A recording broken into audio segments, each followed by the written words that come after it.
Vamos ahora a conocer cuáles son los requerimientos que nuestro equipo debe tener en cuanto a hardware y a software para poder instalar correctamente Visual Studio 2019 o superior en nuestro equipo y que además funcione.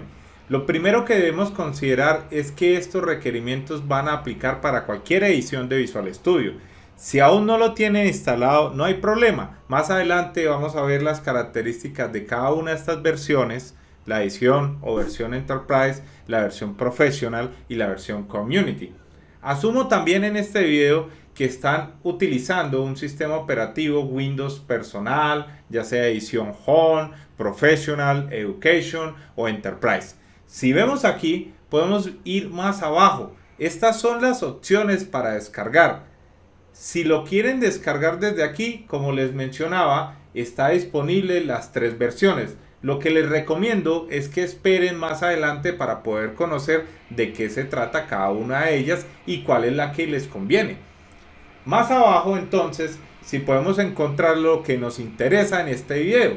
En cuanto al software, como les decía, vamos a requerir que tengan instalado Windows 10 u 11 de preferencia.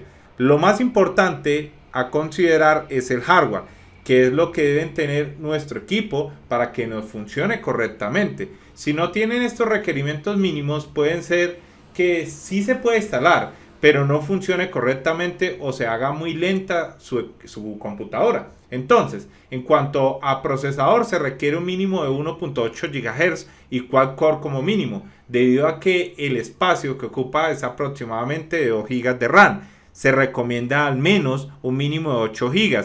Es posible que puedan instalarlo con una RAM que tenga menos, por ejemplo de 6 GB, pero les va a traer problemas como se haga lento o se cierre la aplicación, en especial si hay otros programas ejecutándose.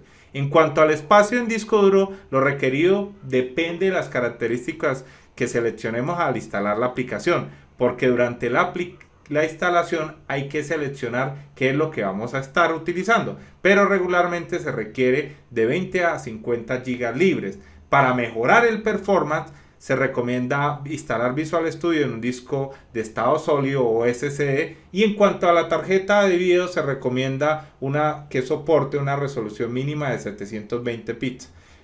Estos son los requerimientos que les recomiendo verificar para poder pasar a la descarga e instalación de Visual Studio 2019 o 2022.